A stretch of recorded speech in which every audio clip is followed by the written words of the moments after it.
अस्सलाम वालेकुम। मेरा नाम है साबिर हुसैन और आप देख रहे हैं JavaScript slash ECMAScript basic to advance series.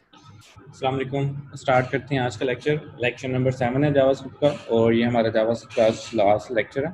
इसके बाद हमारा एक कोड हैकाथॉन होगा बस, और जावास्क्रिप्ट का जो सेक्शन है वो खत्म हो जाएगा। रिएक्ट जेएस पे फिर हम नेक्स्ट स्टार्ट करेंगे। So anyway, today is lecture number 7 and our topics are JavaScript engine पढ़ेंगे हम लोग। इसमें लॉयर्स देखेंगे। लोकल स्टोरेज तो हम लोगों ने ऑलरेडी पढ़ ली है लास्ट लेक्चर में, ये नहीं होगी इसमें। और इसमें हम लोग मैनिपुलेशन पढ़ेंगे। ओके, तो स्टार्ट करते हैं सबसे पहले जावास्क्रिप्ट इंजन के साथ। इसकी इंपॉर्टेंस ये है कि इफ़ यू आर और want to be a good JavaScript developer, then you must know how the JavaScript program are executed internally. आपको पता चलेगा कि जब आप कोड लिख के उसको एग्जीक्यूट करते हैं, ब्राउजर उसको किस तरह से एग्जीक्यूट करता है, तो आप ज़्यादा अच्छा कोड लिख सकते हैं। कि अच्छा, आपको पता चलेगा अच्छा मैं ये लाइन लिख रहा हूँ तो ये इस तरह से एग्जीक्यूट होगी, ये इसके बाद एग्जीक्यूट होगा, ये इससे पहले एग्जीक्यूट होगा, जब ये एग्जीक्यूट हो रहा होगा तो इंजन के अंदर क्या क्या चीज़ें चल रही होंगी, इस तरह से। तो आपको ज़्यादा अच्छा बेटर नॉलेज मिलता है और आप ज़्यादा अच्छे डेवलपर बनते हैं। So understanding how JavaScript works makes reading and writing code easier and less frustrating, and allows you to focus on the logic of your application instead of fighting with the grammar of the language। ठीक है, क्योंकि आपको पता चल जाता है सारा internal process, तो आपको इजी टू अंडरस्टैंड हो जाता है सारा का सारा कोड कि किस तरह से एग्जीक्यूट होगा। सो कंप्यूटर डजंट नीड और understand JavaScript but browsers too. जो कंप्यूटर्स है ना, वो जावास्क्रिप्ट को डायरेक्टली अंडरस्टैंड नहीं कर सकते। इनको दरमियान में कोई ना कोई एक इंजन चाहिए होता है, कोई कंपाइलर चाहिए होता है जो इसको मशीन लैंग्वेज में कन्वर्ट करे, ताकि आपका सिस्टम जो है ना इसको अंडरस्टैंड कर सके। तो लाइक हम लोग ज़्यादातर जावास्क्रिप्ट यूज़ करते हैं ब्राउज़र्स के अंदर। ठीक है, तो अभी ब्राउज़र्स की बात कर लेते हैं सबसे पहले। तो ब्राउज़र्स के अंदर जो है वो जैसे हम लोग वहाँ के अंदर नेटवर्क रिक्वेस्ट को हैंडल्स करते हैं, माउस क्लिक्स को देखते हैं, ठीक है, और HTML को इंटरप्रेट करते हैं, CSS के थ्रू वहाँ पे सारी स्टाइलिंग की जाती है। तो इसी तरह से ब्राउजर्स के अंदर जो है ना जावास्क्रिप्ट इंजन एक बिल्ट इन इंजन होता है जो कि हमारे जावास्क्रिप्ट कोड को वहाँ पे रन करता है। The JavaScript engine is a program written in, let's say, C++, which goes through all the JavaScript code character by character and transform it into something that the computer's CPU can understand and execute, which is machine code. So ये जो सारा process है ना, जिसमें character by character, you can say line by line आपका code read होता है, ये सारा सिंक्रोनसली होता है। क्योंकि दैट्स वाई कि जावास्क्रिप्ट जो है ना सिंक्रोनस है। हम लोगों ने थोड़े दिन पहले पढ़ा था ना, उसकी रीज़न ये है कि इसका जो कंपाइलर है ना वो सिंक्रोनस मोड में चलता है। वो एक लाइन रीड करता है, फिर दूसरी, फिर तीसरी, फिर चौथी, सो ऑन। सो इस तरह से ऑर्डर में इसको रीड करके कंपाइल किया जाता है। तो सबसे पहले V8 is such a JavaScript engine जो कि गूगल ने ओपन सोर्स किया था इन 2018। ठीक है, और आपका जो गूगल क्रोम है उसमें भी V8 जावास्क्रिप्ट का इंजन चल रहा होता है। जो जावास्क्रिप्ट इंजन गूगल क्रोम में चल रहा है उसका नाम V8 है। सो इन 2009 a guy named Ryan Dahl had the idea to use V8 to create Node.js। उसने सोचा कि अच्छा ये जो जावास्क्रिप्ट इंजन है it can be executed outside of the Google Chrome. तो उसने क्या किया, उसने वहाँ पे एक अलग से इन्वायरमेंट क्रिएट किया जहाँ पे आपका रन टाइम इन्वायरमेंट क्रिएट होता है, और फिर Node.js जो है वो वजूद में आए। So outside which mean the language could also be use for server side applications. क्योंकि ये ब्राउज़र में से बाहर निकल के भी रन होना शुरू हो गया। ठीक है, तो दैट्स वाई ये वो कॉन्सेप्ट फिर आया कि ठीक है, अब जावास्क्रिप्ट सिर्फ ब्राउज़र्स के लिए नहीं है, अब हम उसके ऊपर बैकएंड लाइब्रेरीज भी एंड कर सकते हैं, क्योंकि वो किसी सर्वर के ऊपर रन हो सकती है, किसी भी इन्वायरमेंट में रन हो सकती है। तो वहाँ पे फिर हम ऐसा कोड एग्जीक्यूट कर सकते हैं जो हमें सर्वर साइड के लिए चाहिए।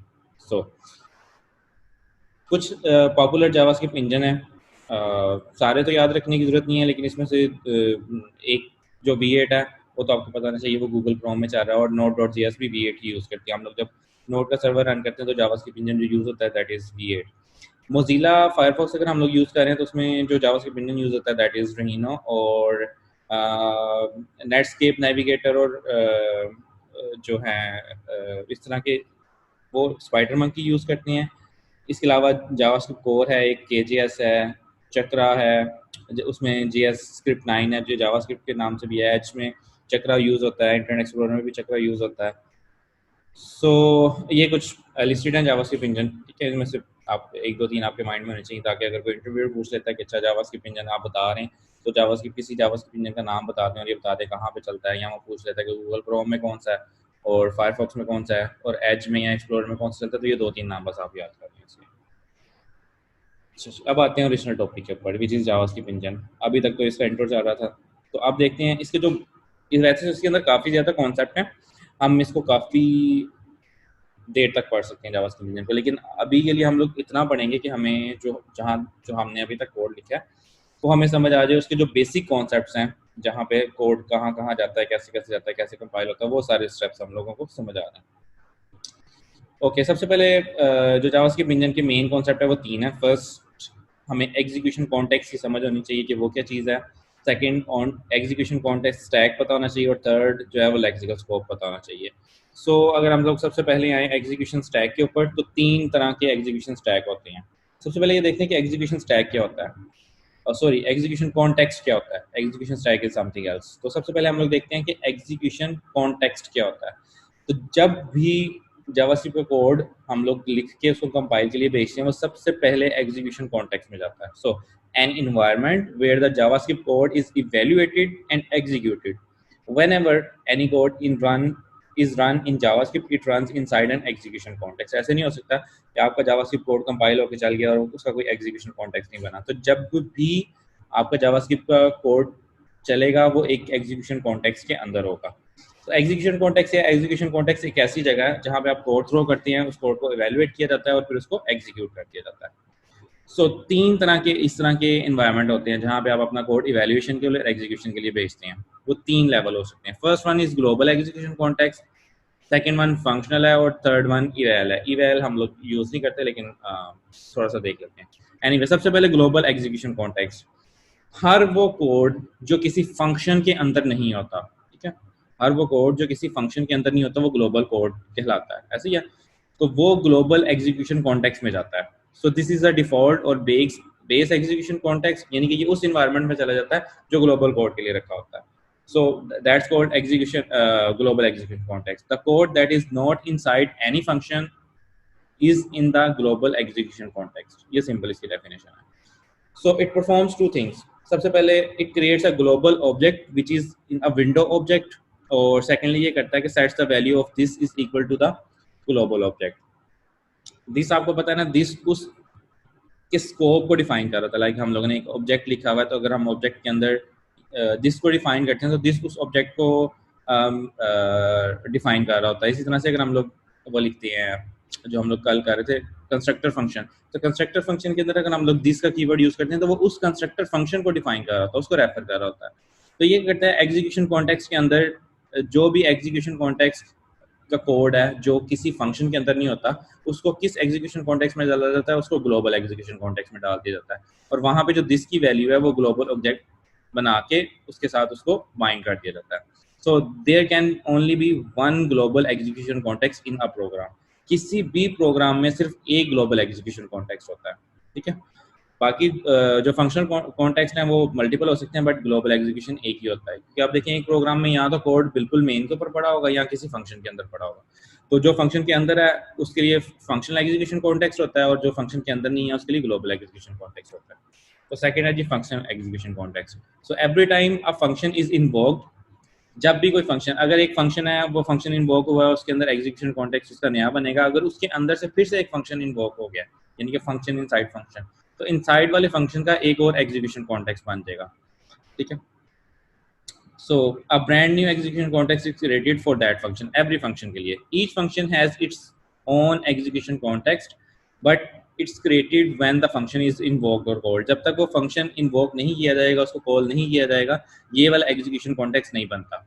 सो there can be any number of function execution context, क्योंकि जितने फंक्शन होंगे उतने एग्जीक्यूशन कॉन्टेक्स्ट बनते जाएंगे उसके। Whenever a new execution context is created, it goes through a series of steps in a defined order. वो जो जावास्क्रिप्ट ने स्टेप्स डिफाइन किए हैं कि इस तरह से बनेगा, तो वो भी हम लोग अभी थोड़ी देर में देखते हैं बेसिक लेवल पर। Third type of execution context होता है, यानी कि ये वो एग्जीक्यूशन कॉन्टेक्स्ट वो जगह है जहाँ पे ग्लोबल कोड भी नहीं होता आपका और फंक्शनल भी नहीं होता, वो ईवैल होता है। जैसे हम लोग जब सेट टाइम आउट कॉल करते हैं ना, सेट टाइम आउट जो है वो आउट ऑफ द वे जाके आपका कोड होल्ड कर लेता है और आपको ए सिंक टाइप की फंक्शनैलिटी देता है। तो जो हम लोग इस तरह की चीज़ें यूज़ करते हैं ना, वो ईवाल में चली जाती हैं, ठीक है। तो ईवाल को हम लोग इतना ज़्यादा डिटेल से नहीं पढ़ते और कोशिश करते हैं कि इस तरह के फंक्शंस हम लोग यूज़ भी ना करें जो ईवाल एग्जीक्यूशन कॉन्टेक्स्ट के अंदर जाते हैं। सो एग्जाम्पल देखते हैं। यहाँ पे एग्जाम्पल में आप देखें, एक हमारे पास वेरिएबल है let a, value is hello world. एक फंक्शन हम लोग फंक्शन बनाया हम लोगों ने फर्स्ट के नाम से, उसमें कंसोल डॉट लॉग किया हुआ है, फिर फर्स्ट को कॉल कर रहे हैं और फिर ग्लोबल लेवल पे हम लोग एक कंसोल डॉट लॉग कर रहे हैं, ठीक है। तो क्या होगा जब ये कोड हमारा रन किया जाएगा, तो ये किस तरह से रन होगा। So when the code is executed, the JavaScript engine creates a global execution context to execute the global code. इसमें global code कौन सा है, अगर हम इसमें देखें तो इसमें global code ये एक का वेरिएबल है, ये फर्स्ट का फंक्शन है, ये ग्लोबल लेवल पे कॉल होगा और ये console डॉट लॉग है, ठीक है। जब ये फंक्शन कॉल होगा ना फर्स्ट वाला, तो इसका एक अपना एग्जीक्यूशन कॉन्टेक्स्ट बन जाएगा, ठीक है। सो ये इस तरह से एग्जीक्यूट होगा। When the first function completes its execution, stack is removed from the stack and the control reaches through the execution context below it, that is global execution context. So the remaining code in the global scope will be executed. ये अगर इस चीज़ की समझ नहीं भी आई तो कोई बात नहीं, अभी हम लोग इसको एग्जांपल के साथ देखते हैं तो बहुत अच्छी समझ आ जाएगी।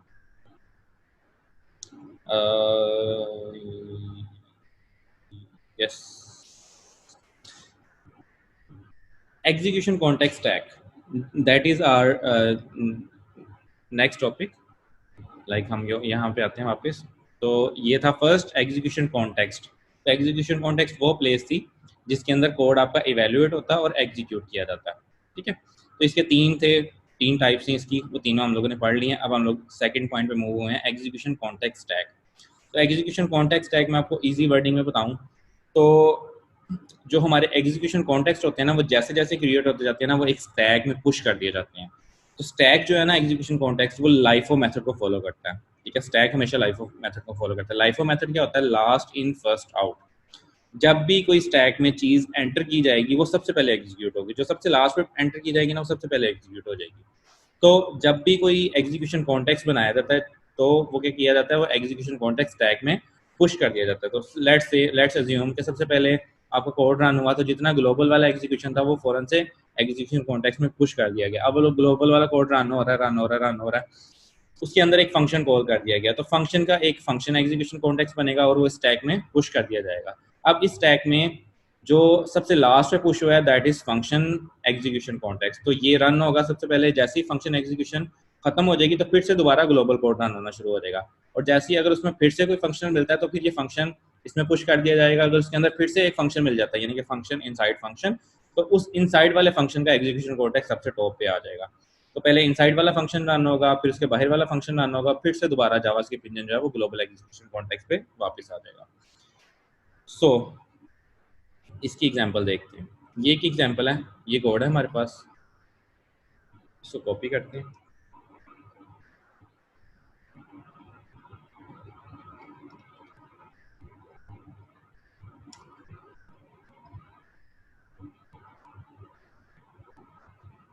ठीक है, सेव करते हैं और रन करते हैं।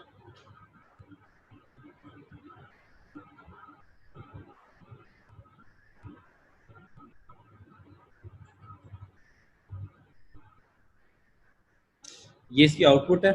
हम लोग पहले प्रोग्राम से समझते हैं इसको। तो ये कैसे एग्जीक्यूट होगा, अगर हम लोगों को जावास्क्रिप्ट इंजन के दो बेसिक रूल्स पता हैं, तो हम लोग उसके अकॉर्डिंग देखेंगे कि हमारा जो कोड है वो किस तरह से एग्जीक्यूट होगा। सबसे पहले ये हमारा ग्लोबल एग्जीक्यूशन कॉन्टेक्स्ट में आता है, ठीक है। ये जो फंक्शन है, ये इस फंक्शन का अपना एक स्कोप बनेगा, ठीक है। और उसके बाद ये फंक्शन है, इसका एक अपना स्कोप बनेगा। ये फंक्शन कॉल हो रहा है, ये ग्लोबल एग्जीक्यूशन कॉन्टेक्स्ट में हो रहा है, ठीक है। उसके बाद ये कंसोल लॉग भी ग्लोबल एग्जीक्यूशन कॉन्टेक्स्ट में हो रहा है। तो फंक्शनल जो एग्जीक्यूशन कॉन्टेक्स्ट है वो तब तक नहीं बनता जब तक हम वो फंक्शन कॉल नहीं करते। तो लेट्स अज्यूम कि ये आपका एक वेरिएबल है। सबसे पहले ए डिफाइन हुआ जावास्क्रिप्ट इंजन के अंदर हेलो वर्ल्ड, ठीक है।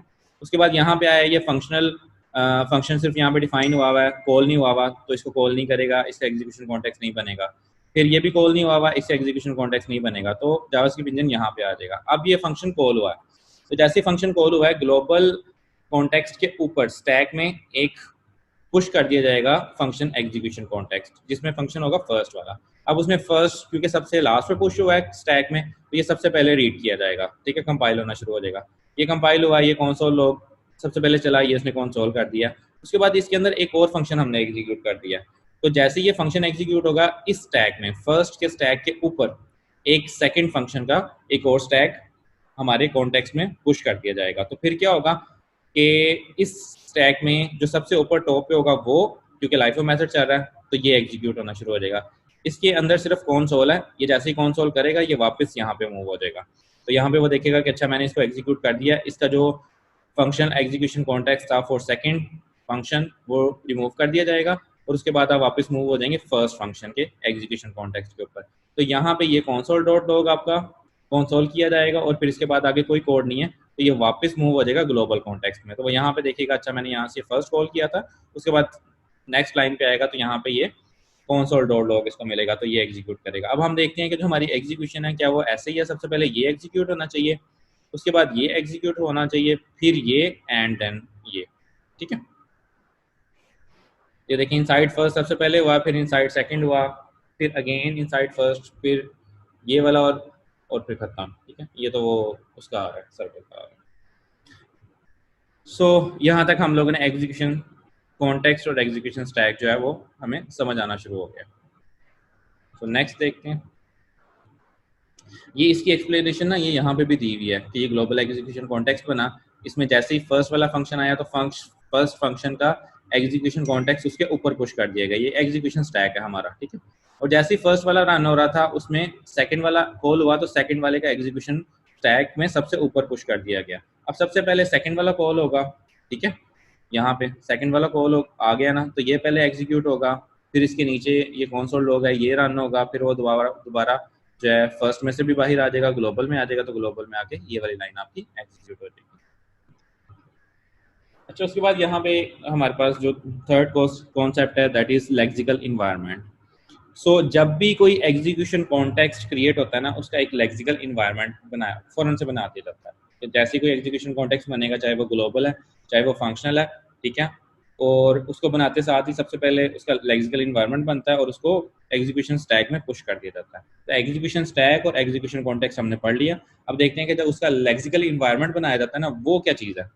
So every time the JavaScript engine creates an execution context to execute the function or global code, it also creates a new lexical environment to store the variable defined in the function during the execution of the function. So एक lexical environment जो है is a data structure जो कि hold करता है आपके identifiers और variables की मैपिंग आपस में, कि ये आइडेंटिफायर था, लेट्स से मैंने फंक्शन के अंदर या ग्लोबल कोड में वट एवर मैंने डिफाइन किया हुआ है ए इक्वल्स टू हेलो वर्ल्ड, ठीक है। तो ये बताएगा कि ए जो है इसका आइडेंटिफायर है और उसकी मैपिंग करवाएगा हेलो वर्ल्ड के साथ, ठीक है, कि इसको एक टेक्स्ट टाइप असाइन हुई हुई है विच इज हेलो वर्ल्ड। तो ये इस तरह की मैपिंग अपने पास स्टोर करता है। Here identifier refers to the name of the variable और function and the variable is reference to the actual object. थोड़ा सा डिटेल से देखते हैं फिर ज्यादा से समझ आ जाएगा। तो लेक्सिकल इन्वायरमेंट के ना दो बेसिक मेन कंपोनेंट्स होते हैं। First one is environment record and second one is reference to the outer environment. जो एनवायरमेंट रिकॉर्ड होता है ना is the actual place where the variable and function declarations are stored. जितनी भी हम लोगों को बता रहे हैं ना कि वेरिएबल्स को मैप कर दिया, ए के अंदर मैंने वैल्यू जो रखी हुई है उनकी आपस में मैपिंग शैपिंग, ये सारी चीजें ये एनवायरमेंट रिकॉर्ड के अंदर रखी जाती हैं। और जो reference to the outer environment होता है इसके अंदर आउटर इन्वायरमेंट का रेफरेंस रखा जाता है। लेट्स से कि ग्लोबल के अंदर मैंने एक फंक्शन कॉल किया, फंक्शन का एक एग्जीक्यूशन कॉन्टेक्स्ट बना, उस एग्जीक्यूशन कॉन्टेक्स्ट के अगेंस्ट एक लेक्सिकल इन्वायरमेंट भी बना। लेक्सिकल इन्वायरमेंट में इसके अंदर इन्वायरमेंट रिकॉर्ड के अंदर तो पड़ा होगा कि इसको ये वेरिएबल असाइन हुआ है, इसमें ये है, इसमें ये है, इसमें ये है। और reference to the outer environment में ये होगा कि इसका जो आउटर वाला रेफरेंस इन्वायरमेंट है उसका जो लेक्सिकल इन्वायरमेंट था ना ये उसको कर रहा होगा। यानी अगर हम लोग स्टार्ट से स्टार्ट करें तो हम लोगों ने कोड रन करना शुरू किया, ठीक है, यहाँ पे आते हैं। तो सबसे पहले ग्लोबल एग्जीक्यूशन कॉन्टेक्स्ट बना, ग्लोबल एग्जीक्यूशन कॉन्टेक्स्ट बना तो उसका एक लेक्सिकल इन्वायरमेंट बन गया। अब उसके अंदर फंक्शन कॉल किया, उसका फंक्शनल एग्जीक्यूशन कॉन्टेक्स्ट बना।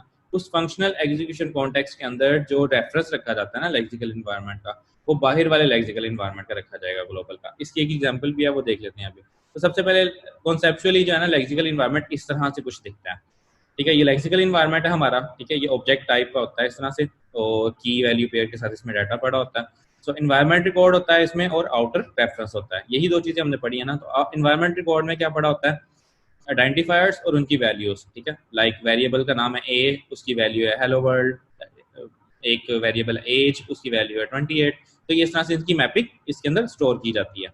और एक एक हमारे पास प्रॉपर्टी होती है आउटर की। आउटर के अंदर हमेशा आउटर का रेफरेंस रखा जाता है कि अब इसके बाद इसके जो बाहर वाला इन्वायरमेंट है वो कौन सा इन्वायरमेंट है।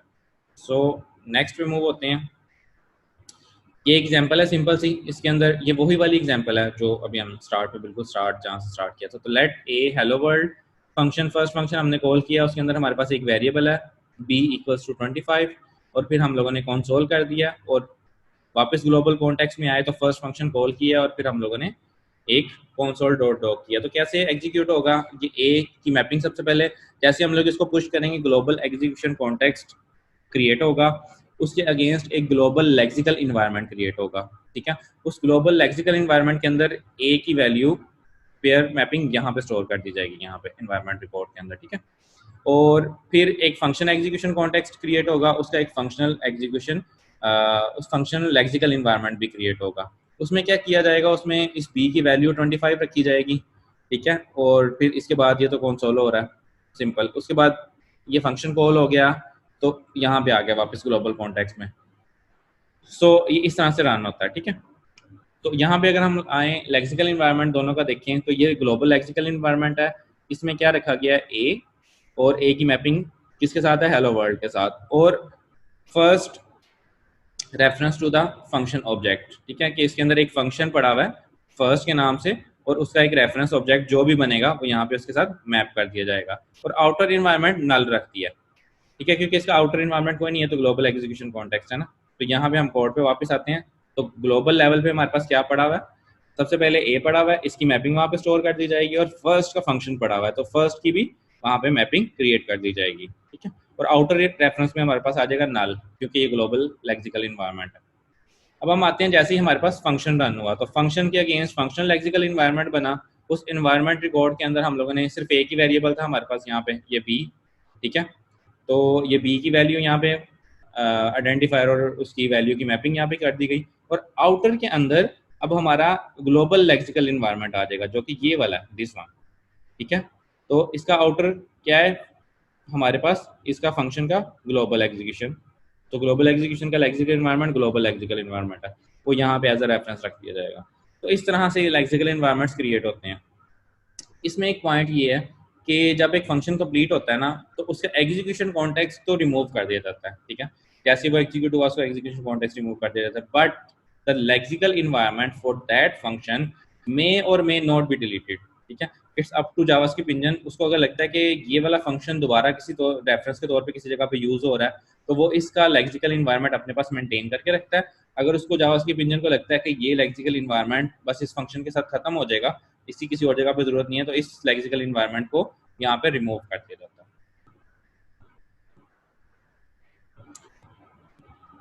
समरी करें तो एग्जीक्यूशन कॉन्टेक्स्ट सबसे पहले हम लोगों ने पढ़ा वो प्लेस जहाँ पे कोड इवेल्युएट होता है और एग्जीक्यूट होता है। वो तीन तरह से होती हैं। सबसे पहले ग्लोबल कोड ग्लोबल में चला जाता है, जितने फंक्शन होते हैं जैसे ही कॉल होते हैं उनका एक फंक्शनल एग्जीक्यूशन कॉन्टेक्स्ट बन जाता है। और ईवाल जो इन दोनों के अंदर नहीं आते, लाइक टाइम आउट वगैरह, वो ईवाल के अंदर चले जाते हैं। So execution context execution stack है, जब भी कोई एग्जीक्यूशन कॉन्टेक्स्ट बनता है वो स्टैक में पुश कर दिया जाता है। सबसे पहले ग्लोबल वाला पुश होता है, फिर जितने फंक्शन आते जाते हैं वो स्टैक में पुश कर दिए जाते हैं। और स्टैक के अंदर जो मेथड है वो कौन सा, लाइफो मेथड है, लास्ट इन फर्स्ट आउट। तो जो भी लास्ट पे इन होगा वो सबसे पहले एग्जीक्यूट कर दिया जाएगा। और उसके बाद जैसे ही ये फंक्शनल या कोई ग्लोबल एग्जीक्यूशन कॉन्टेक्स्ट किसी भी तरह का बनता है इन तीनों में से, तो उसका एक लेक्सिकल इन्वायरमेंट भी बनाया जाता है। तो लेक्सिकल इन्वायरमेंट जो बनाया जाता है उसके अंदर दो मेन चीजें होती हैं, इन्वायरमेंट रिकॉर्ड यानी कि आइडेंटिफायर और उसकी वैल्यूज की मैपिंग, और उसका आउटर इन्वायरमेंट का रेफरेंस उसके अंदर स्टोर किया जाता है। इसी बेस के ऊपर जावास्क्रिप्ट का एक बहुत इंपॉर्टेंट कॉन्सेप्ट है क्लोयर्स, जो कि इंटरव्यू पॉइंट ऑफ व्यू से बहुत बहुत इंपॉर्टेंस रखता है। क्योंकि जब भी आप जावास्क्रिप्ट का या रिएक्ट का इंटरव्यू दे रहे होंगे ना, वो क्लोयर्स लाजमी आपको बना के पूछेंगे या आपको बनाने के लिए बताएंगे या आपसे उसकी आउटपुट पूछेंगे, लेकिन क्लोयर्स जरूर उसके अंदर इंक्लूड होगा। और ये हम लोग कोड इसमें ऑलरेडी लिख रहे होते हैं, लेकिन हमें नहीं पता होता कि हम लोग ये क्लोयर के तौर पर यूज़ कर रहे हैं, ठीक है। तो हम लोग इसको पढ़ते हैं। जब हम लोग क्लोयर पढ़ लेंगे तो आपको ज़्यादा अच्छी अंडरस्टैंडिंग होगी, और ये डेफिनेटली आप देखेंगे कि इंटरव्यू में ये लाजमी इंक्लूड किया जाता है। तो क्लोयर are the fundamental concept of JavaScript that every JavaScript developer should know and understand, yet it is a concept that confuses many new JavaScript developers. Having a proper understanding of Clojure will help you to write better, more efficient and clean code, which will in turn help you to become a better JavaScript developer. So Clojure क्या होता है? Clojure is a function inside a function that has access to its own scope, its outer function scope and the global scope as well. सबसे पहले ये एक function है which is inside another function, ठीक है। तो सबसे पहले ये चीज डिफाइन होगी कि क्लोजर एक फंक्शन होता है जो कि किसी दूसरे फंक्शन के अंदर पड़ा होता है। अब दूसरी चीज ये है कि इस फंक्शन को अपनी स्कोप की एक्सेस होती है, अपने से आउटर फंक्शन की एक्सेस होती है, और ग्लोबल स्कोप की भी एक्सेस इसको होती है। ये दूसरा पॉइंट हो गया, ठीक है। Third point is even after the outer function has return. For example आपके पास ग्लोबल एग्जीक्यूशन कॉन्टेक्स्ट में एक फंक्शन है और उसके अंदर फिर से एक फंक्शन है, लाइक हम लोगों ने अभी थोड़ी देर पहले देखा था, एक फंक्शन था फर्स्ट, उसके अंदर एक फंक्शन था सेकंड। तो जो फर्स्ट के अंदर हम लोगों ने वेरिएबल डिफाइन किया हुआ है, ठीक है, वो जब हम लोगों ने फर्स्ट कॉल किया वेरिएबल बना, लेक्सिकल इन्वायरमेंट बना, ठीक है, फिर सेकंड कॉल किया, सेकंड का एग्जीक्यूशन कॉन्टेक्स्ट बना, उसका लेक्सिकल इन्वायरमेट बना, ठीक है। तो अब फंक्शन जो है ना फर्स्ट वाला वो रिटर्न हो गया, यानी कि खत्म हो गया। तो तब तक उसका लेक्सिकल इन्वायरमेंट जो है वो मे और मे नॉट बी डिलीटेड, ये हम लोगों ने पढ़ा है, ठीक है, कि जब भी कोई फंक्शन रन होता है तो उसका फंक्शनल जो लेक्सिकल इन्वायरमेंट है वो जावास्क्रिप्ट इंजन डिफाइन करता है कि वो रखना है यहाँ पे, डिलीट करना है। सो जो उसके अंदर फंक्शन पड़ा हुआ है ना, उस फंक्शन को हम लोग क्लोजर कहते हैं।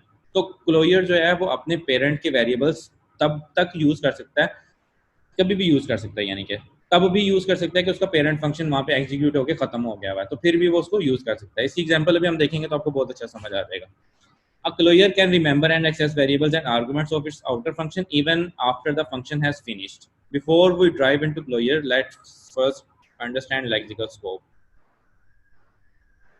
So lexical scope क्या होता है? Lexical scope is a technical term जो हम लोग कहते हैं ना कि वेरिएबल का स्कोप क्या है, इसका स्कोप क्या है, उसका स्कोप क्या है, तो इसको हम लोग लेक्सिकल स्कोप भी बोलते हैं। इसके ऊपर हम लोग ऑलरेडी डिस्कशन कर चुके हैं, लेकिन जस्ट फॉर द रेफरेंस हम लोग इसको देख लेते हैं। तो ये जो मैं एक लेट डिफाइन कर रहा हूँ ए में, इसका जो लेक्सिकल स्कोप है, इसका जो स्कोप है वो ग्लोबल है, क्योंकि ये ग्लोबली डिफाइन हो रहा है, ठीक है। फिर जो फंक्शन के अंदर मैं डिफाइन करूंगा उनका स्कोप ग्लोबल नहीं होगा, उनका फंक्शन के अंदर वाला स्कोप होगा, ठीक है, ऐसे ही है।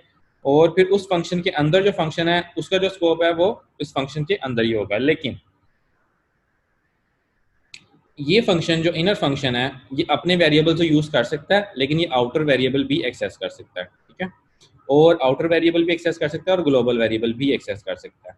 तो ये वाला जो फंक्शन है ना, ये वाला फंक्शन ये समहाउ क्लोजर में क्लोजर होता है, जिसको हम लोग यूज कर रहे होते हैं लेकिन हमें पता नहीं होता। लेकिन इसको किस तरह से बेटर यूज कर सकते हैं वो भी हम थोड़ी देर में देखते हैं। सो एनीवे ये तीन तरह के स्कोप चेन बन रही है हमारे पास। तो लेक्सिकल स्कोप चेन अगर हम लोग देखें तो सबसे बाहर ग्लोबल है, उसके बाद आउटर फंक्शन है, उसके बाद हमारे पास इनर फंक्शन है। तो अब हम देखते हैं एग्जाम्पल क्लोजर की। हमने लेक्सिकल स्कोप भी देख लिया और हम लोगों ने देख लिया कि तीन लेवल है हमारे पास, ग्लोबल, आउटर एंड इनर। तो इनर लेवल पे जो फंक्शन होता है ना वो हमारा क्लोजर होता है। तो लेट्स से मैं यहाँ पे आता हूँ और यहाँ पे आके ना इसको कर देते हैं कमेंट आउट। यहाँ पे मैं बनाता हूँ एक फंक्शन, कहता हूँ कि फंक्शन है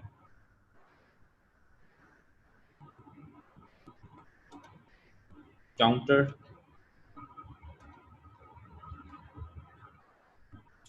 let count equals to 0। और यहाँ पे मैं एक और फंक्शन बनाता हूँ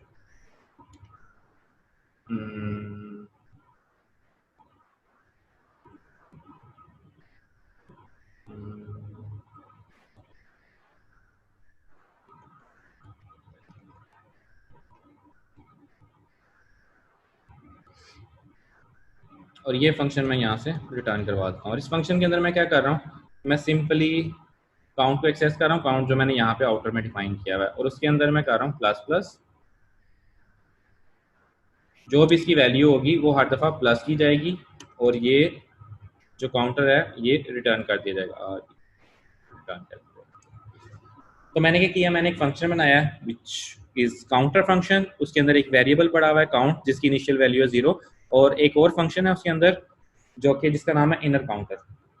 ये जब भी इनर काउंटर में कॉल करूंगा, ये क्या करेगा, इस काउंट की वैल्यू पकड़ेगा और उसमें प्लस प्लस करके मुझे वापस रिटर्न कर देगा। तो जब भी मैं इस फंक्शन को कॉल करूंगा, मुझे क्या चीज़ रिटर्न की जाएगी, मुझे एक और फंक्शन रिटर्न किया जाएगा। तो लेट से मैं कहता हूँ let my counter equals to counter वाला फंक्शन। अब मैं कहता हूँ console dot log my counter.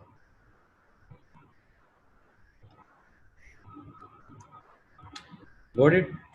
इसको सेव करते हैं और यहाँ पे आके आउटपुट देखते हैं, तो ये मुझे फंक्शन रिटर्न कर रहा है। डेफिनेटली फंक्शन ही रिटर्न करेगा क्योंकि यहाँ से इसको फंक्शन रिटर्न हो रहा है। तो अब ये वेरिएबल जो है it it it's self a function, तो मैं यहाँ पे फंक्शन एग्जीक्यूट कर सकता हूँ क्योंकि मुझे इस वेरिएबल के अंदर फंक्शन रिटर्न हो रहा है ये वाला। तो जब भी मुझे ये अंदर वाला फंक्शन एग्जीक्यूट करना होगा, मैं इसके साथ इस वेरिएबल रेफरेंस के साथ इसको यूज़ कर सकता हूँ। लाइक मैं कह सकता हूँ माई काउंटर और मैं इसको कॉल कर सकता हूँ। तो सेव करते हैं और यहाँ पे आते हैं। ओके,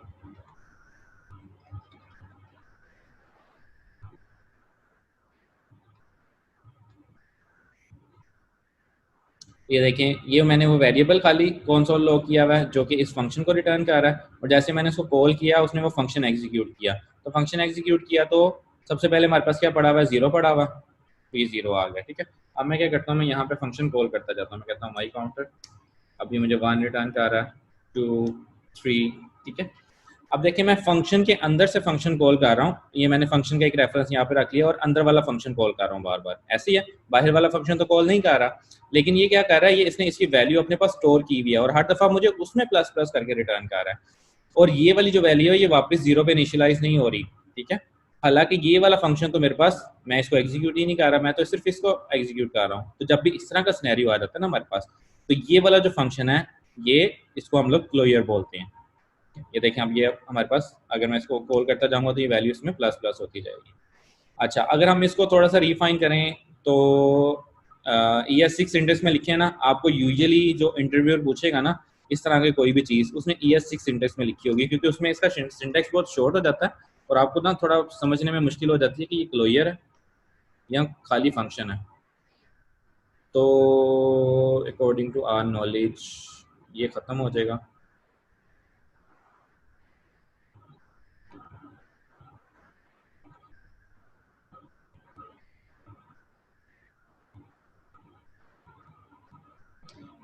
बल्कि इसका नाम लिखना भी ज़रूरी नहीं है,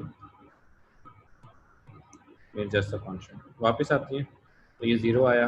अगर मैं कहता हूँ my count one, two, three, still चल रहा है। ठीक है, इसको और भी शॉर्ट किया जा सकता है, इसमें से ब्रैकेट्स हटा सकते हैं हम लोग, रिटर्न का कीवर्ड हटा सकते हैं और कर्ली ब्रेसेस मैंने सारी रिमूव कर दी क्योंकि सिंगल लाइनर कोड है तो मुझे रिटर्न की भी ज़रूरत नहीं है। ठीक है, और मुझे ब्रेसेस की भी ज़रूरत नहीं है। तो अब ये देखें ये कितना छोटा सा फंक्शन बन गया, लेकिन अगर हम लोग ध्यान से देखें तो it's a function inside a function. ठीक है, और ये एग्जीक्यूट किसको कर रहा है, ये अपने पेरेंट के अंदर से जो वेरिएबल है उसको लेके एग्जीक्यूशन कर रहा है उसकी। तो वापस आते हैं और देखते हैं कि इतना छोटा करने के बावजूद भी ठीक चल रहा है। तो माई काउंटर, ठीक है, तो ये कॉन्सेप्ट है क्लोजर का हमारे पास। और जब आपको इंटरव्यू पूछेगा तो वो मोस्ट प्रोबेबली इस तरह के सिंटेक्स में होगा, बिल्कुल शॉर्ट से सिंटेक्स में। सो ये इसकी एग्जांपल थी विद नॉर्मल फंक्शन, और ये हमारे पास ES6 सिंटेक्स के साथ है, एरो फंक्शंस के साथ।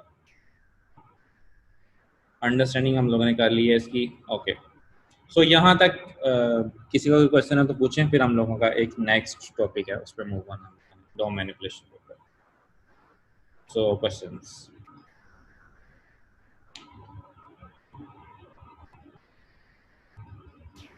सर ये तो काम हमने भी क्लियर के जरिए किया है। ये स्टैटिक अगर हम वेरिएबल डिक्लेयर करें उसके साथ भी तो किया जा सकता था। ये जिस तरह काउंटर में अगर हम इंक्रीमेंट करना चाह रहे हैं तो ये सिनेरियोस के साथ भी तो जो है पॉसिबिलिटी है कि हम स्टैटिक का अगर वेरिएबल डिक्लेयर कर लें और उसके साथ कर लें।